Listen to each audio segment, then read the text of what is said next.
Welcome back. And today we're going to look at chapter 3, which is all about determinants. We're going to see how we calculate a determinant of a matrix, what it's useful for, some geometric interpretations, and some relationships between the determinant of a matrix and everything else that we've seen so far before, as far as invertibility, and therefore pivot positions, and all of the like. So let's start with a 2 by 2 matrix.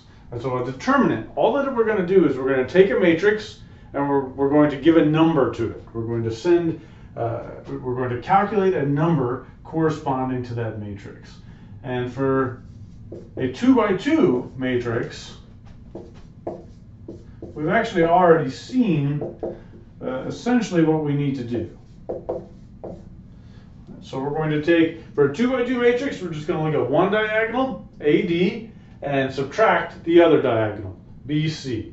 Notice that we've already seen that because we discovered that the inverse of ABCD was 1 over AD minus BC times DA minus C minus B. So this AD minus BC showed up in the denominator. Also keep in mind, notice that if AD minus BC was 0, this was an inverse, then we had no inverse at all. And so we're going to see that something similar is true for larger matrices as well. So some notation. If we have a matrix and we write it without the brackets and we just write bars around it, this means determinant.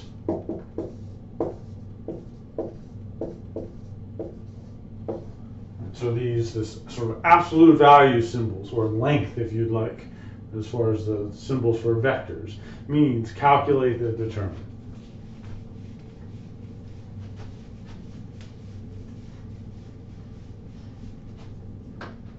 Notice that the determinant of a triangular 2 by 2 matrix, so that is one where all of the entries occur on the upper triangle, 2 times minus 1 minus 0 is negative 2. And what we get is just the product of the diagonal entries.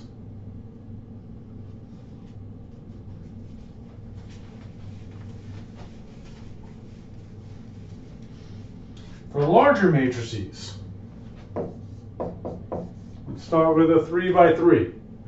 For a larger matrix, the definition gets a little bit more complicated, and it takes a bit more to actually calculate, but it all comes back to the determinant of smaller matrices. And so let's just look at a real example. Here's what I'm going to do.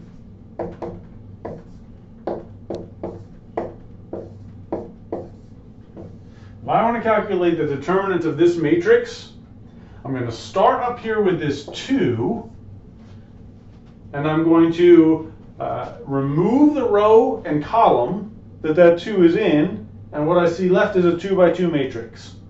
And I'm going to calculate the determinant of that 2 by 2 matrix. So I'm going to start with this 2, and then I'm going to calculate the determinant of the 2 by 2 matrix that I get by removing the row and column that 2 is in. So that's 0, 1, 1, 3.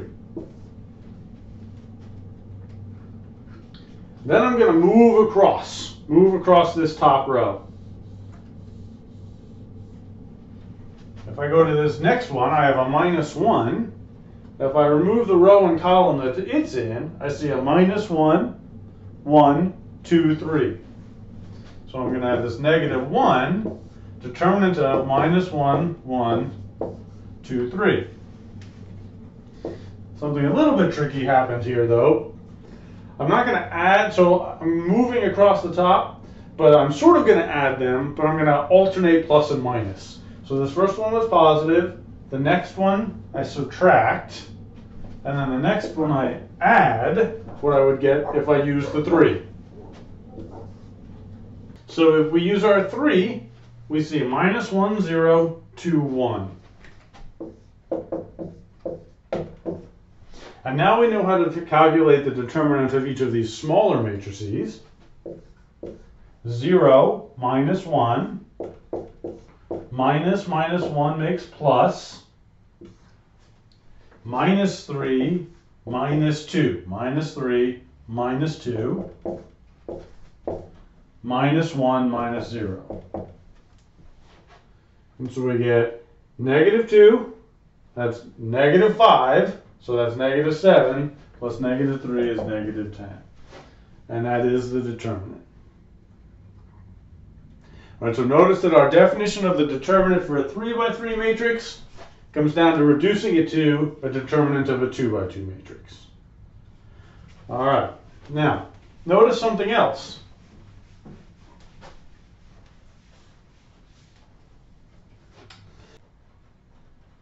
But let's notice what happens if we use the third row rather than the first. So we'll expand along the third row using exactly the same method we did to calculate that determinant before.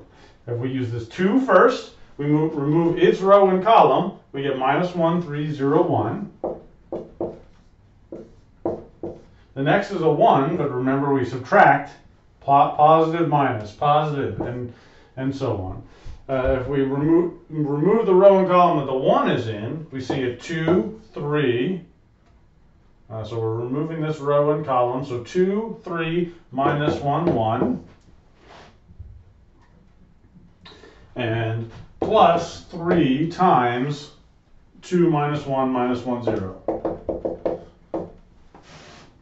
So that's 2 times negative 1 minus 2 minus 3 plus 3 times 0 minus 1, which is minus 1. So what we end up getting is negative 2, that's 5, but then negative, and then negative 3, which makes negative 10, which is exactly the same determinant that we calculated using the first row. Finally, what happens if we use the middle row? If we use this middle row, minus 1, we remove its row and column, we get minus 1, 3, 1, 3, plus 0 times the determinant of 2, 3, 2, 3, plus, so that should be minus 0. Positive, negative, positive, plus 1 times the determinant of 2 minus 1, 2, 1. And what we get is minus 1 times negative 3 minus 3 minus 0 plus 1 times 2 minus 2. And what we end up getting is 6 plus 4. Which is 10. Now that's different, right? So this one is actually the same value, only it's not negative. It's positive. And so what we actually discover, and we're not going to prove this, the full proof is in the text if you like, but if we use any odd numbered row, will get us the same value. If we use an even number row, it gets us the same number, but negative of what we actually want. So if we use an even number row, we have to change the signs of everything that we do and everything that we get. But that's useful because this is the row that's actually easier to do because of the 0.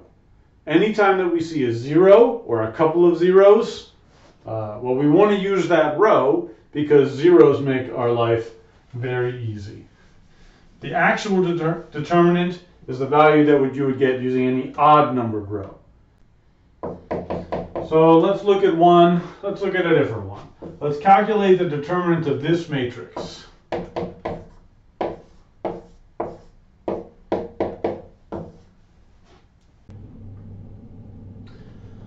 So we'll calculate this determinant from our definition by moving across row 1. 1 times, remove its row and column, 1 minus 1, 2, 1, minus minus 1 times 2 minus 1, 0, 1 plus 0. Well, that's 1 times 1 minus minus 2 plus 1 times 2 minus 0.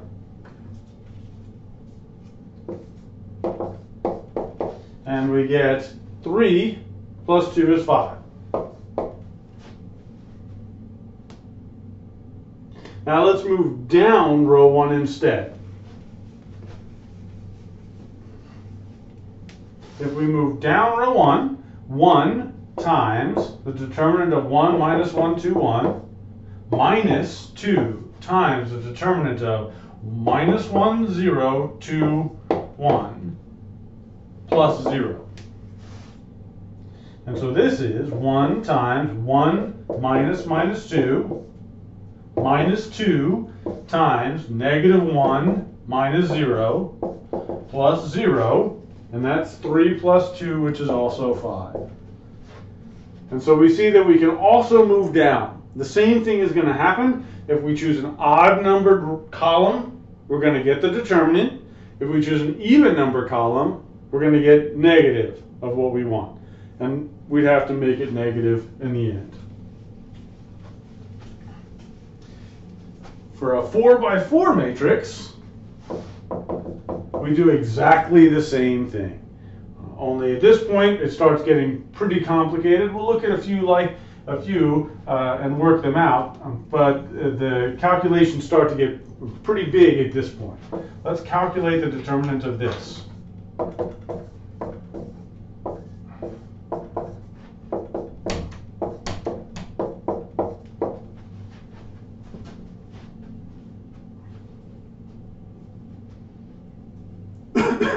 All right, notice that we can, as before, choose any row or column that we like, and we want to pick one that has as many zeros as possible.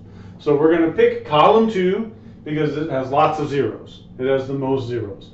So we pick column 2, but because it's an even number column, we have to make it negative.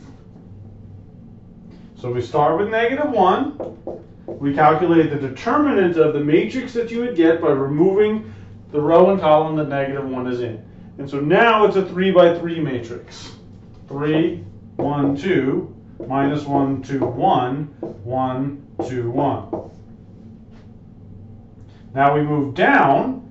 So we started with the actual value, then we subtract 0, then we add 0, then we subtract. So we always alternate. Now we get this last number is this 1, and then the determinant of the 3 by 3 matrix that you get by removing that row and column. So 2, 0, 1, 3, 1, 2, minus 1, 2, 1.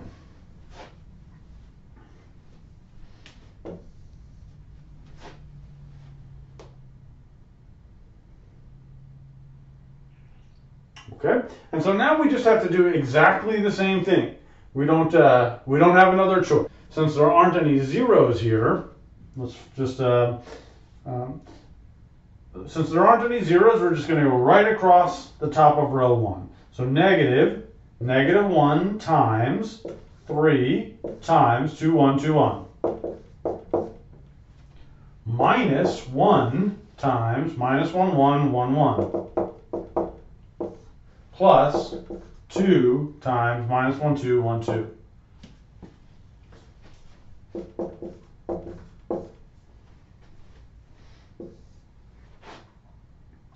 And now we're over to this one where we have minus. Now I'm going to use row 1 because I do see this 0 here. That's the only 0. We'll still go right across row 1. So 2 times 1, 2, 2, 1 minus 0 plus 1 times the determinant of 3, 1 minus 1, 2.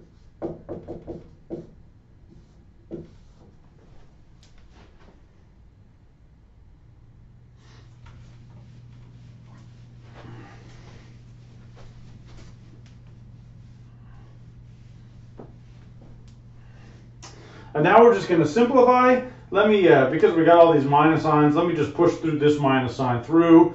while we simplify. So this minus and this minus go away. So and at the same time, this will become 3 times 2 minus 2, which is 0. This already made positive, so we still have minus 1 times minus 1 minus 1 plus 2 times minus 2 minus 2. So that's all this stuff. This minus also gets pushed through to here to make this stuff all positive as well. So plus 2 times 1 minus 4 plus 6 minus 1. So that's 0. That's negative 2, but that makes 2. That's negative 4, makes negative 8. Negative 3 makes negative 6. And that makes plus 7. So we get a negative 14 and positive 9 makes negative 5. So the determinant of that matrix is negative 5. Let's take a minute and look at how we can actually do this on our calculator, because we are able to take determinants of matrices on our calculator just like we could multiply, just like we could row reduce, and so let's look at that.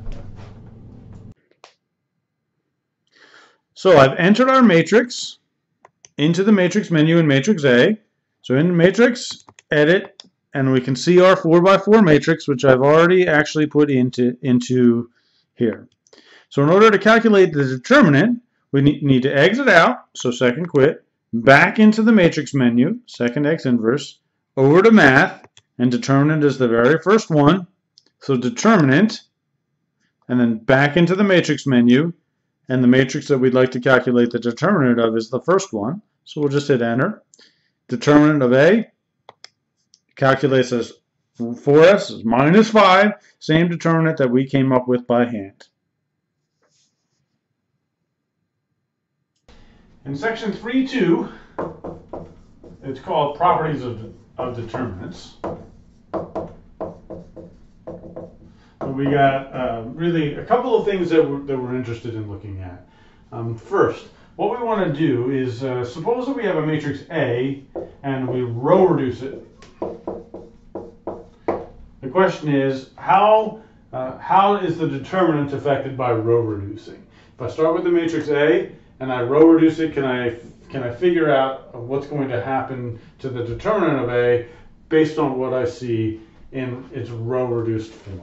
And so let's just look at a couple of simple cases and see what can happen. And everything that we need to say about that, really we can discover really from just simple 2x2 matrices. So what happens if I have a 2x2 matrix, I calculate its determinant. So the determinant of this is 6 minus 1, which is 5. What if I flipped the two rows? 1, 3, 2, 1. Notice what happens. If I flip the two rows, now 1 minus 6, which is negative 5. So I get the same thing, but the sign switched. So by switching rows, I multiply by negative 1.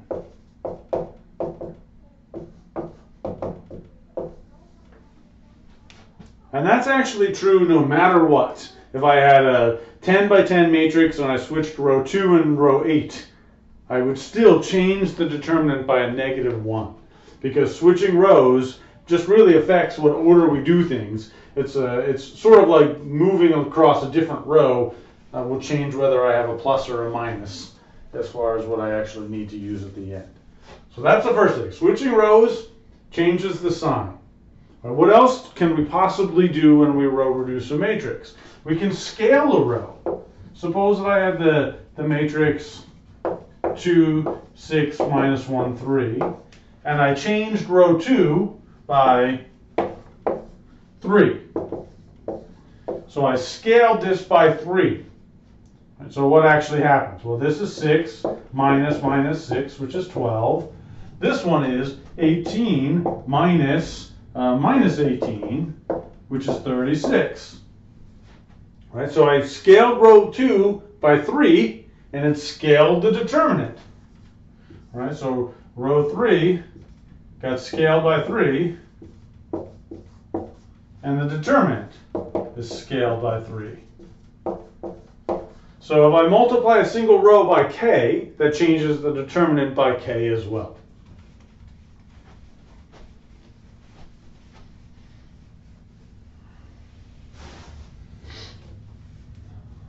Finally, what else can we do when we row reduce? We can multiply one row by a constant and add it to to another row.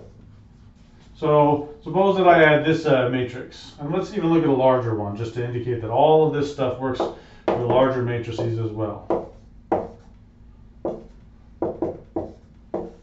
So what happens when we row reduce this matrix? 1 is the pivot. We try to get it down to, we try to get this to be a 0. So if we get this to be a 0, we would need to multiply row 1 by -2 and add. So row 3 becomes -2 row 1 plus row 3. And after we do that, we get 1, 1, minus 1, 0, 3, 2, 0, so -2 and add, -3, and then -2 and add makes 4. So let's look on our calculators, calculate the determinant of both of these matrices, and we'll discover that they're the same.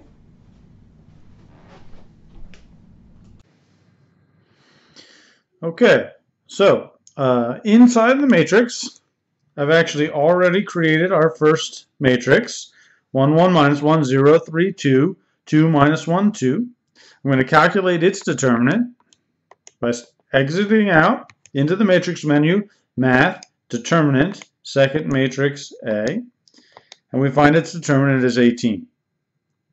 Now let's go and see what happens if I edit our matrix to go to the next step. So what we did was we pivoted around that first, the 1 in the upper left-hand column, by multiplying by -1 and then adding it to row 3.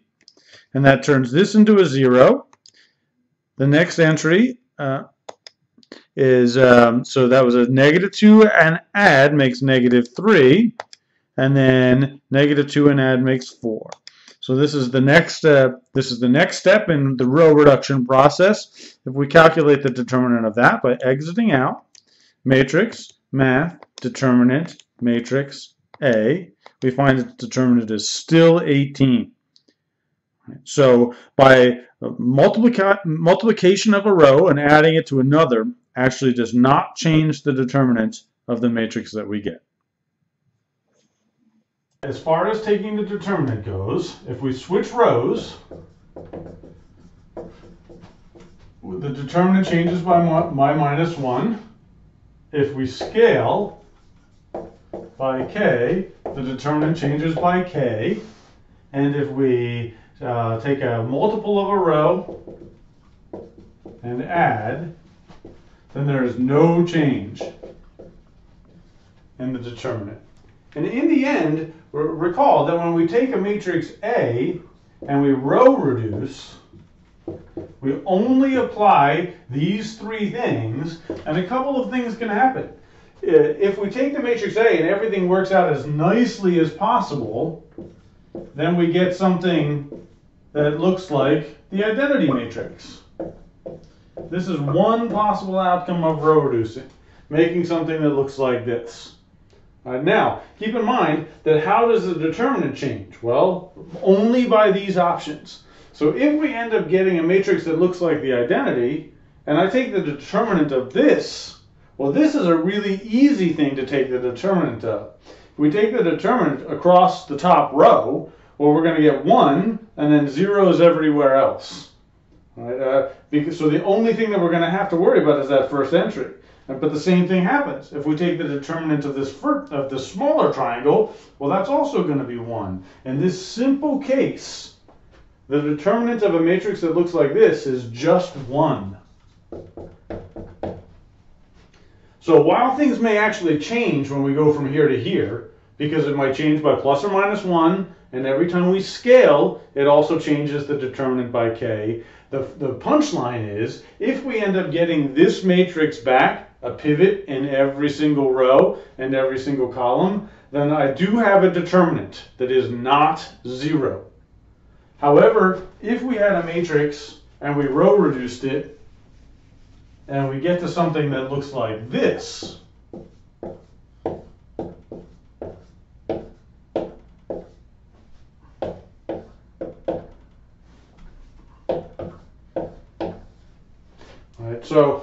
and we get something that looks like this, where we do not have a pivot in every row.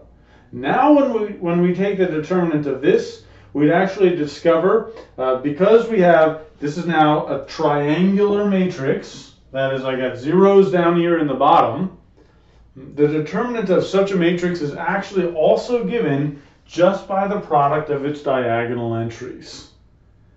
And in that case, if the matrix row reduces to this shape where we don't have a pivot in every row, we might have some not zero entries on the diagonal, the determinant of this thing is actually equal to 0. And so that leads us to the following characterization of what it means, of what a determinant means. Theorem: A is invertible if and only if the determinant of A is not 0. Because if the determinant of A is 0, well, let's think about it like this. If the matrix were invertible, that means it row reduces to the identity. And if it row reduces to the identity, then the determinant is not 0, because I have entries on my diagonal which are not 0. If the matrix is not invertible, then that means that it row reduces to something with a 0 on the diagonal, in which case the determinant is 0. And so this is the most important thing about determinants. It tells us whether or not the matrix is invertible.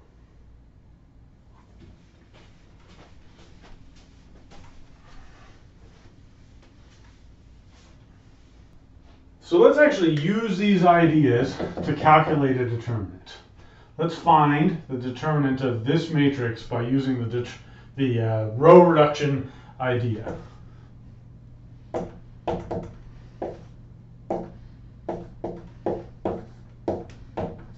Okay, let's calculate this determinant. So let's row reduce. We're going to row reduce it, but keep track of every step that we took. So the first thing we're going to do is switch row 1 and row 3. And remember, by doing that, the determinant changes by -1. Switching rows changes the sign of the determinant. And so this is 1, 3, 1, 0, 1, 4, 2, 1, minus 1. Now we pivot around this 1, which means we need to get this to be a 0, but multiplying by a row and then adding does not change the determinant. So this is row 3 becomes -2 row 1 plus row 3, but that does not change the determinant. And so -2 and add 1, 3, 1, 0, 1, 4. -2 and add makes 0. -6 and 1 makes -5. -2 and -2 makes -3. Okay, so far so good. So we've changed it. We've got to keep track of this -1. So as we went through. Next, this is our next pivot position. When we get a 0 here and a 0 here, this also won't change the determinant. The only things that change the determinant are the switching rows or scaling, and we haven't had the scale yet. All right. So the next step.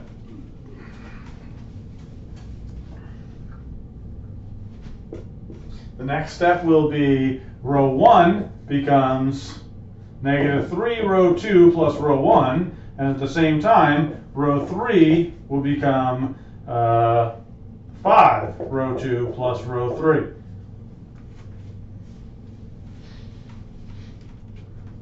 And if we do that, we get 1, 0, 0, 0, 1.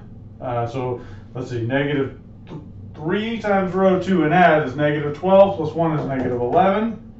Row 2 hasn't changed. All right, so 5 and add makes 0. Okay, so 5 row 2 plus row 3. That turns this into a 0 as desired. 20 plus negative 3 is 17. Now we can finish up this determinant calculation by next dividing through by 1/17. So R3 becomes 1/17 R3. But remember, in order to do that, let's keep track of what we've done, right? So we had the -1 from our initial row swap, and then we have this 1/17 that we applied at this step in order to make this pivot position into a 1.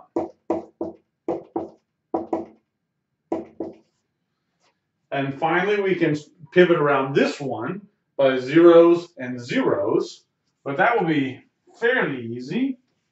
So all that we're going to do here is row 3 or row 1 will become 11 row 3 plus row 1, and row 2 will become negative 4 row 3 plus row 1 plus row 2. And by doing that, we get the identity.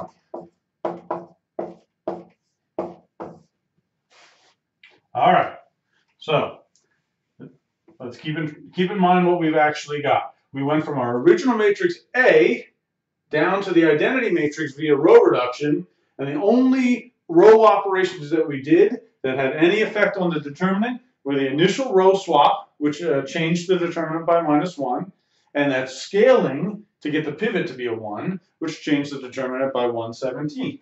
So we had matrix A. We did a row swap, which changed the determinant by -1. We did a scale, which changed the determinant by 1/17.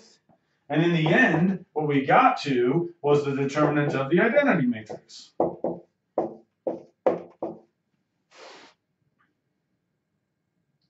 The determinant of the identity matrix is just 1. Multiplication along the diagonals, everything else is 0. So this tells me this is the determinant of A. So this tells me that the determinant of A is actually just negative 17.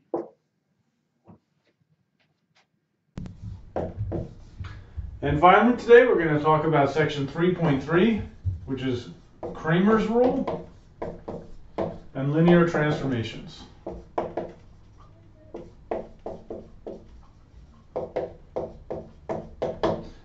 So the first, Cramer's rule, is a theoretically useful theorem, a calculation. It ends up, we see it a lot as far as some abstract uses go. We're going to practice how to calculate it, and it is a neat little theorem, but often it is not the most efficient way to calculate what we're looking for, but it's useful in its own right. So we're back to looking at questions of this type, AX equals B. So we want to look at AX equals B, and Cramer's theorem just says this.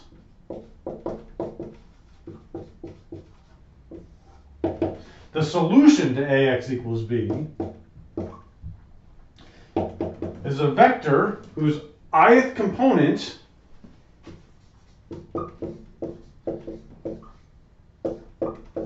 is given by this.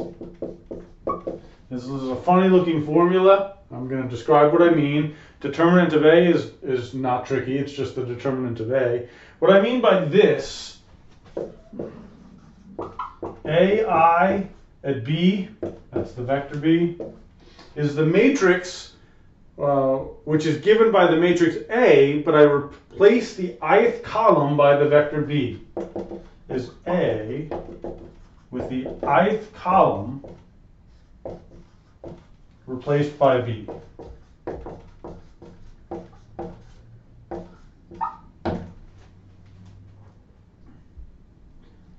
So let's just see how we can calculate that. The proof of this is in the text. If you'd like to see it, I'm not going to prove it here.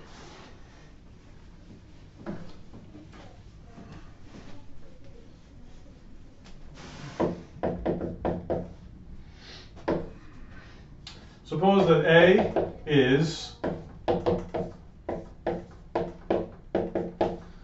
this matrix, and B is...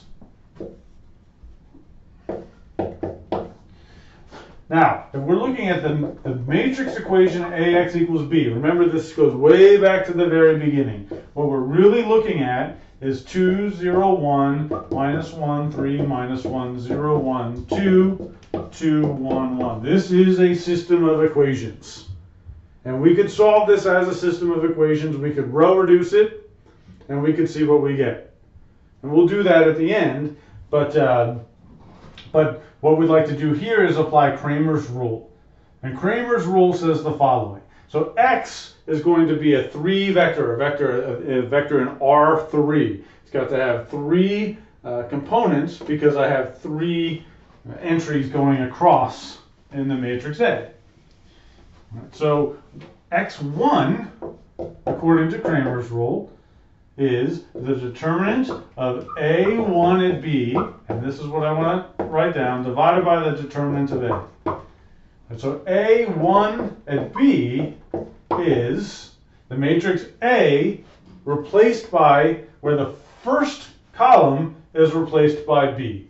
So we're going to take our vector B, which was 2, 1, 1, and we're going to put that in for the very first column. 2, 1, 1, minus 3, minus 1, 0, 1, 2. And that's AI at B, A1 at B. A2 at B, I would take that second row and replace it by B.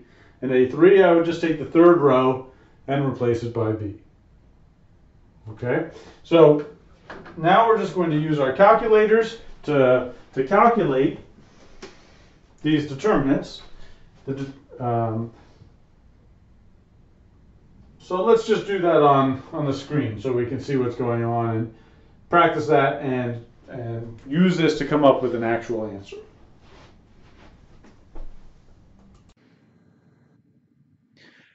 Okay, so let's begin by entering our matrix into our calculator. So second matrix, and we're going to edit our matrix.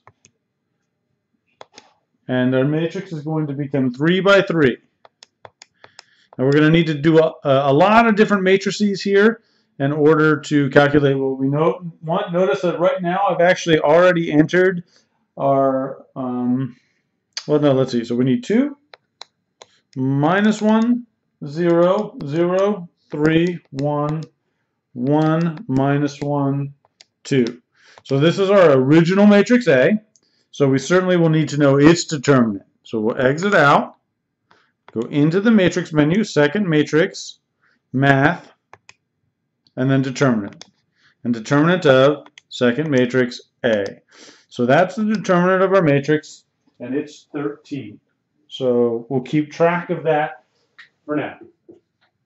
So now we need the determinant of matrix A, where row 1 is replaced by the vector B, 2, 1, 1. So we'll go back into our matrix, and we'll edit the matrix. It's still going to be 3 by 3, but now we're going to replace row 1 by 2, 1, 1. So this is matrix A with row 1 replaced by B. Quit, matrix, math, determinant, matrix A. And so this is, so 15. So that means that X1 is 15 divided by 13. All right, so the matrix A with row 1 replaced by B divided by the determinant of matrix A. So X1 is 15 thirteenths. So now we'll figure out X2. So we'll edit it. Row 1 needs to go back to the original, which was 2, or column 1, 2, 0, 1. And then we need to replace column 2 by the matrix B, vector B, 2, 1, 1. So this is A with column 2 replaced by the vector B. And we need to exit out and calculate its determinant. 4. So that means that X2 is 4 divided by 13. And then finally, we'll go into the matrix, edit it, replace column 3 now by 2, 1, 1. But we need to put column 2 back into its original vector, which was -1, 3, -1. Quit determinant of A is 1. So that tells us that x3 is 1/13. So now notice that the original way that we had of solving this problem was to make our matrix. Now we're going to edit it. Here, let's make the original matrix back to the original matrix. So this was a 0, 1, 2. That's fine, but really what we need is A and then B, a column of B at the very end. So exit out, back into the matrix, we'll edit this. A now needs to be 3 by 4. We need to add column 4, and column 4 is going to be our vector 2, 1, 1. And now we will row reduce. So matrix, math, reduced row echelon form of the matrix A, and we'll put it into fractions. So math, frac, and here's our 15/13, 4/13, and 1/13 that we calculated using Cramer's rule.